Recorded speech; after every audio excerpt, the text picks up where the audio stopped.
With the end of the fallow buck season just around the corner, Andy Crow has got to get on top of them.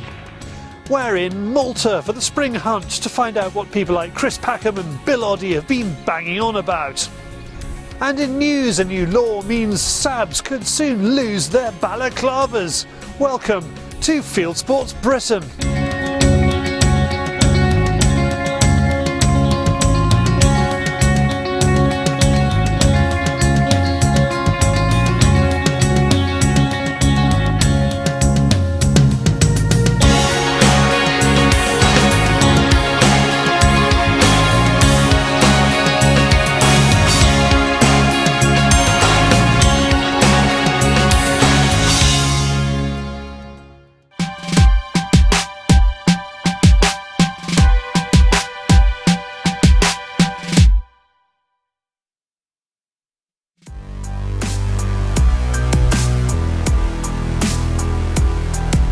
Most farmers need a level of pest control.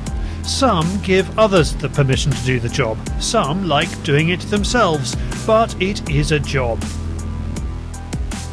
Andy has lost whole fields of wheat to fallow deer, acres of pasture and young crops to rabbits, and pens full of game birds to foxes. Pests reduce revenue, but with considerate control they can be managed, which is what Andy is trying to do this evening. First, a light snack, and Crow turns all Pooh Bear on us. Honeycomb, David. Sweet enough. Oh, I ain't sweet enough. I just didn't know whether you want some. I'll take it home with you, David, or you're going to eat it. Yeah. They started making the comb on a different part of the hive. On the separating bit between, he's got panels in there, and he's just taking that panel out because he don't want them to make it on there. They've got like in there, if you know bees, they've got like a rack, it's that wide, and they have a pre-made comb in there, and that's where they make the honey. And then you take it out in a lump, and it goes into a spinner, and you spin it, and it separates the honey. And what they've started doing, they've been making their own comb on the actual lid in there, which parts are two different sections. To get between the two sections, they come between. They're getting a bit from me. Now's the time to leave. Yeah, don't move too quickly, David. That's it. Andy has always shot federal bullets, but for this series he's been given one of the new Tikka T3X range with Stalin mod. This is the light-barreled version, and he will be shooting 100 grain soft points. First, he needs to double check that the rifle is where he wants it. I have a big problem here with fallow deer. Eating the wheat, a bit like everyone really eating the wheat. Neighbours eating their grass. They've moved in wholesale. Next door they have a lot of maize cover crops. They've finished those off now, so of course the wheat up the top, that's getting up to about nearly a foot tall, so it's ideal. We just come out here in the evenings just to have a right old fill up. We've been seeing a lot of deer up there. I won't say numbers, but we have been seeing a lot of deer up there. We have shot quite a few. We have put we had some old leftover peas in the shed, and we had some apples as well. I've been donated. Someone had some apples in a cold store they want to get rid of, so we put them up there as well and put them by the high seats to make the job a bit more easier, really, to attract them to where we are and make it a safe shot.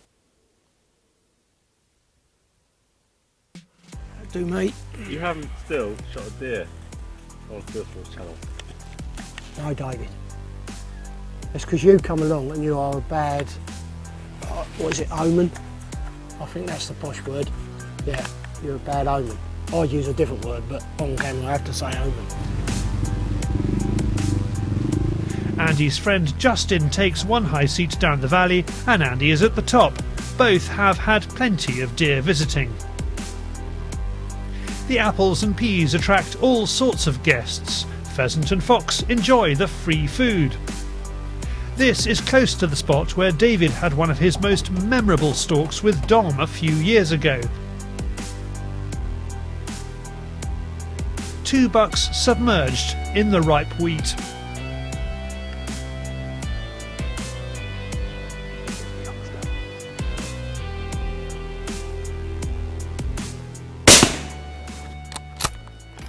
If you can put 6 bullets in your thumb now at 100 yards, you should be able to put a bullet where you aim on a deer.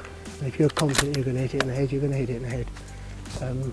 Thing is here, if they're a little further out, I will go for a shoulder shot because I can pick them up in the field. But if they go back into next door, they don't really like us going back in there. They will let me go back and pick up. But we've got rhododendrons, we've got fallen fur in there, the chance of finding them. And that's why I usually go for a headshot. If you know your deer, you know when they're going to move anyway. There'll be loads of people comment on this aspect and say, oh, you shouldn't be doing this, you shouldn't be doing that. But same with anything. That's how I'm confident I'm going to hit it in the head. And I haven't had one run on yet, touch wood, and it may happen one day, but let's just hope it doesn't. As the light fades, we see a youngster on the other side of the field. Andy texts Justin as it is heading his way, but there is no shot to be heard. We hear footsteps in the woods behind us, but nothing shows itself. Then half a dozen again head left to right. It is frustrating knowing that there isn't long before the fallow bucks are out of season. At last light, we hear a shot. We did hear a shot from Justin, so that's pretty obvious.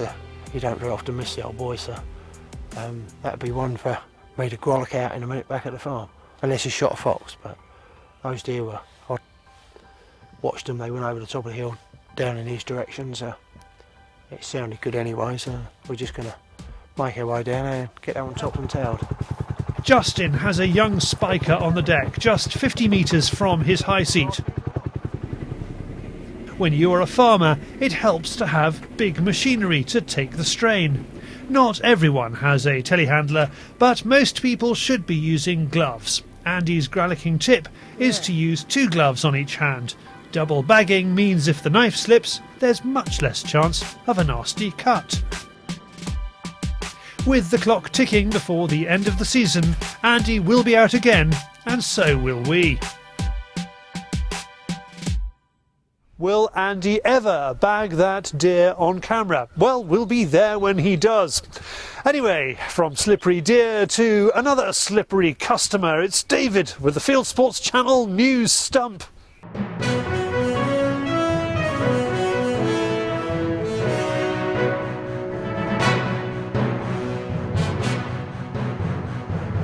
This is Fieldsports Channel News. British MPs want to give the police more powers to unmask violent hunt saboteurs. At the moment, officers can only legally request protesters to remove their face coverings if they have prior written permission from a senior officer. While this is possible when policing planned events, the nature of hunt saboteur activities often means officers have no idea when they're going to take place. Now a group of MPs plan to introduce an amendment to the Policing and Crime Bill, which will make it easier to unmask potentially violent protesters at spontaneous events in the countryside.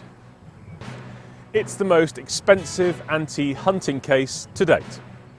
The RSPCA has just lost £1.5 million on a legal gamble to prosecute fox hunters. A judge threw out the RSPCA's bid to use dogfighting laws as part of their war on fox hunting. Antis are hitting out at a beaver hunting competition in Canada. However, the Saskatchewan Trappers Association, which sanctions the event, says the 2016 Beaver Derby helps eliminate bad hunting practices and teaches how to use the entire animal carcass as well as its fur. The competition runs until the 10th of May 2016. Search 2016 Beaver Derby on Facebook. With lion hunting under the media spotlight, Zambia has come up with a new way of managing its big cats. Hunters will only be allowed to hunt lions of 6 years and above, and no female lions will be hunted. The government says its plans for trophy hunting will contribute cash to the economy and to wildlife conservation. Zambia has between 2,500 and 4,700 lions. And finally, ever wondered what happened to next door's cat? Mark Robbins from Oklahoma in the USA sent us this picture, taken on a trail cam. You are now up to date with Fieldsports Channel News. Stalking the stories, fishing for facts.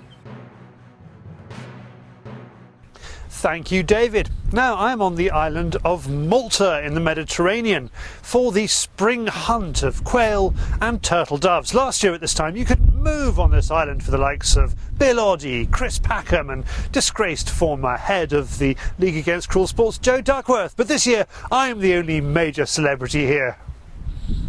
Anyway, let's find out how they're getting on.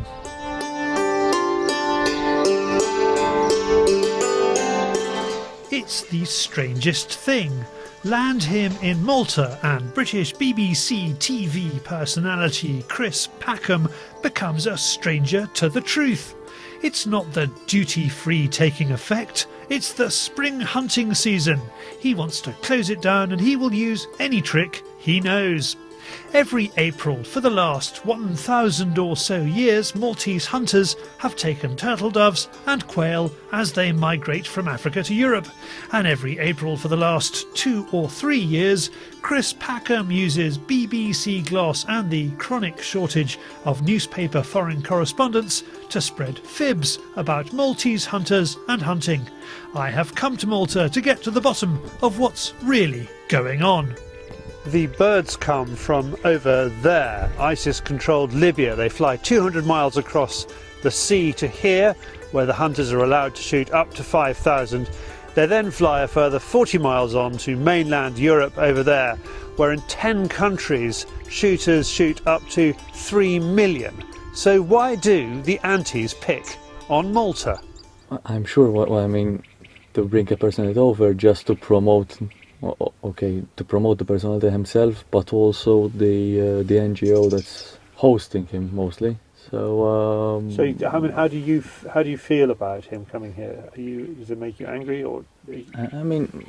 Everyone is welcome, obviously, but everyone has to respect our traditions, our practices. He can come as a tourist how much as he wants, but I won't accept someone trying to make a bad figure of our islands, our practice, our passion, by declaring false statements.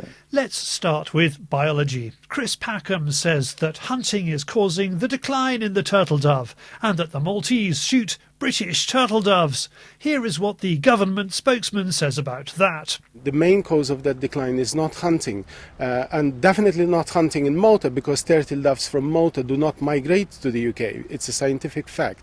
It took permission from the Prime Minister of Malta for me to meet Sergei, who is head of the government's Wild Birds Regulation Unit and the man charged with keeping the peace between hunters and antis. Thanks to Chris Packham and to BirdLife International, spring hunting has become a battleground. You have certain extreme views and positions from conservation NGOs who simply do not accept, do not perhaps respect the rights of other citizens to practice traditions that are embedded in our culture, essentially, in our folklore and our history. And I'm talking about not just years or decades, not even centuries, but truly millennia of history. So it is not something that, one should be entitled to simply, eradicate somebody else's tradition or customs. We should be working together. So that is my message to BirdLife. This is my message to the hunting community. We should find a way of working together proactively.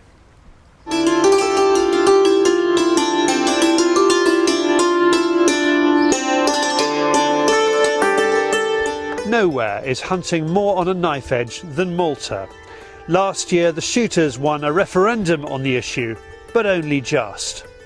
I am with local hunter Lucas Mikalev in the northwest of the island, one of the main landing points for turtle doves and quail. BirdLife Malta grew to an extent that they've got 10, 12 full-time employees.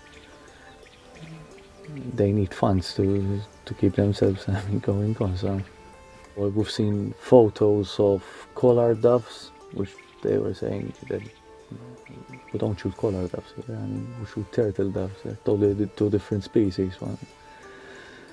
But obviously, for the general public who doesn't understand what's a dove or what's a pigeon, for them something different. The total huntable area on Malta is 40,000 acres. That's about the size of an average Scottish estate. With 15,000 hunters on Malta, it's no wonder the island gets a bit crowded. We can see a dozen shooters from where we are sitting. Some are in hides like ours, others are working dogs. Nobody is shooting. I join one of the dog people. There was a smell, and it could have, there was a quail before and it has flown away, before we come. Why do you choose this breed? Oh, they are good dogs. They are the best dogs that you can breed for good smelling. Good pointer, good they point. And that. And I like those dogs. Fast dogs, strong. We were talking about the quail earlier on. You haven't seen many this year. No, only 2 I have seen flying. There was nothing this year. Very, very, very bad year. What would you normally see? Oh, no, normally you see, maybe you see 3 or 4 every day, but this year you wouldn't see anything. That's not for want of trying. One technique the Maltese use for quail is captive cockbirds in cages lined along the cliffs, which warble out their songs and attract migrating quail. The Maltese know their birds, and they know their bird dogs. The island has its own breeds, such as the Maltese hunting dog and the Pharaoh hound. But traditional North European breeds are more popular these days. For me, it's a passion. I fell in love with English pointers. That was my first breed. And I have some Bracco Italianos as well. English pointers are made for the moorlands. They need wide open spaces, and because obviously, as you can see, the limited amount of land, a lot of people find it difficult to handle English pointers because of they need to run. They are not the typical dog to hunt very close to you. You need to let them go, really. But you're unusual. You have a certain amount of land of your own, don't you? Yes, I am a bit lucky here. It's not one of the best places for hunting.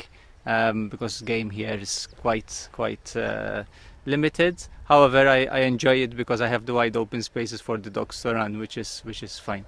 Me and my friend Lucas travel quite often to Sicily as well, and there obviously we can train the dogs on a regular basis, and we can hunt a bit as well. So we give them good training. What is the most common hunting dog breed in Malta? Probably I would say the German short-haired pointer. However, the English pointer is really picking up at the moment. I think there are 13 or 14 kennels from all over Europe represented here. So it's becoming quite common. I think there was a very big change from the 80s where we had the Springer Spaniel. Everybody had a Springer Spaniel practically. And then to the German short-haired pointer. And now the English pointer has really picked up.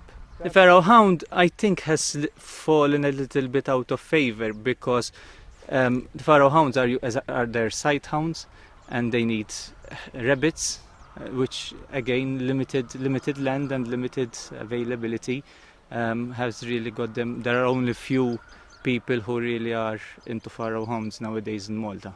James is the only shooter I met on the island who had actually shot anything. This morning I've been out hunting with my pointers, as you have seen, and luckily today we found one.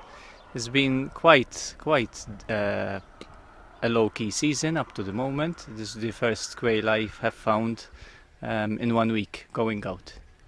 So it was nice for the dogs, obviously, because they need to find some game, and a good one shot for me, which has closed the whole action in good success. It is not just the bird shooting here. Malta is one of the most sporting nations in the world. It is due to host an ISSF Shotgun World Cup in 2017. I especially like the high house on this skeet range, which echoes the Ottoman towers that ring the island. There is a new falconry club in Malta. Here they are at a medieval-themed day at the ancient walled city of Mdina. In the 16th century, the Knights of Malta donated 2 peregrines a year as rent for the island to its then owner, the Holy Roman Emperor Charles V. Until last year, there were 3 pairs of wild peregrines on Malta, and Lucas says that is no thanks to BirdLife International or Chris Packham.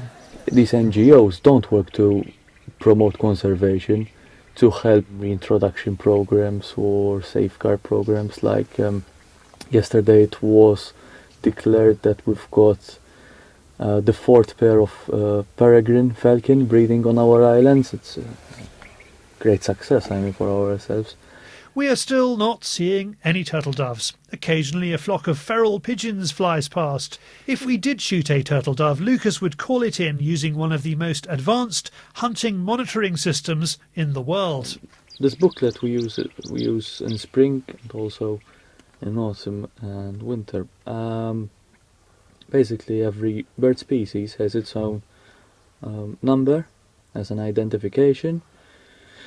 In spring, immediately when we bag a turtle dove or quail, we phone up this number here, which then asks you which part of the islands of the Maltese Islands are you, which you just input number, and then it asks you what species you bagged. That's automatically recorded, obviously with your mobile number, because they know who's the owner of that number itself, and it's recorded immediately to the authority, to the Wild Birds Regulation Unit. Our hunting season is probably one of the most closely watched and regulated perhaps of any other hunting season anywhere else in Europe.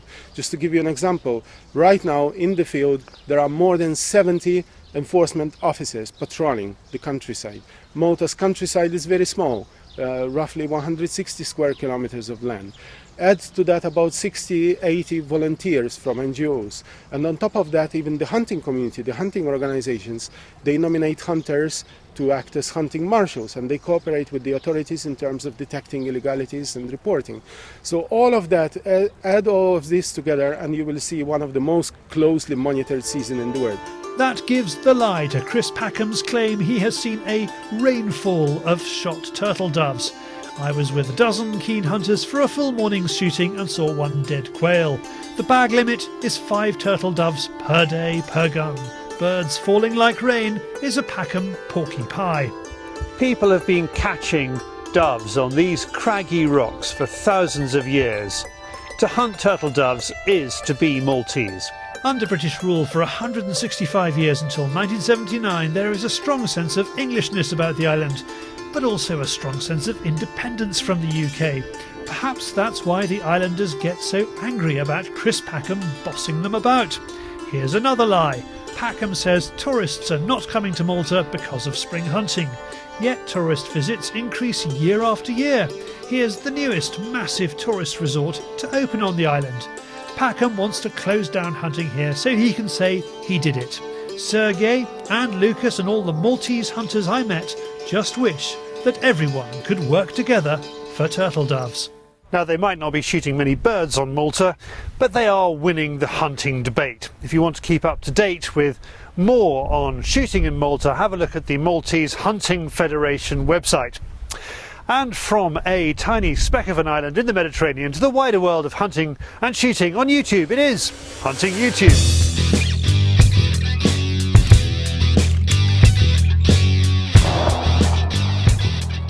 This is Hunting YouTube, which aims to show the best hunting and shooting videos that YouTube has to offer. It's a beautiful snowy day in January on the Upperwood estate in the West Riding of Yorkshire. Jonathan McGee films January pheasant and partridge. Another world-famous hunting location. Hunting Room has been to one of the fallow buck world record areas of Hungary near the Ukrainian border, which also has a good population of roes, and roebuck is what they are after. On the other side of the world, Jared McLaughlin films a big red stag stalk in New Zealand, calling an 11-pointer to get its attention, and down it goes. US channel Coyote Works lands the job of providing a South African restaurant with 5 warthog, and they have 2 days to do it. Keith Warren produces consistently excellent films. In another straightforward Carl Optics Planet hog hunt with Armasight, Zeus Pro has him out at night after feral pigs. Jonathan Elsmore sends in Montana jackrabbit hunting by Point of Impact TV. They're after Bugs Bunny and other varmints in a 4x4 truck in the snow. It's kind of poor man's helicopter hog hunting. Rather more sedate SRS Power is after rabbits in an English paddock. He is using a Browning T-Belt 22 LR with CCI subsonic hollow point rounds. And finally, another Mediterranean island having fun. Erto Grold 12 is shooting crows in Cyprus with his friends, the Shotgun Gladiator team. That's it for this week. If you have a YouTube film you would like us to pop into the weekly top 8, send it in via YouTube or email me the link, charlie@fieldsportschannel.tv. Well, we are back next week. If you haven't done so already, please go to our website, fieldsportschannel.tv, where you can click to subscribe to us on YouTube, like us on Facebook, follow us on Twitter, or pop your email email address into our register page, our constant contact box, and we'll constantly contact you about this show, Fieldsports Britain. It's at 7 p.m. UK time every Wednesday, and this has been Fieldsports Britain from Malta. Good hunting, good shooting, good fishing, and adieu.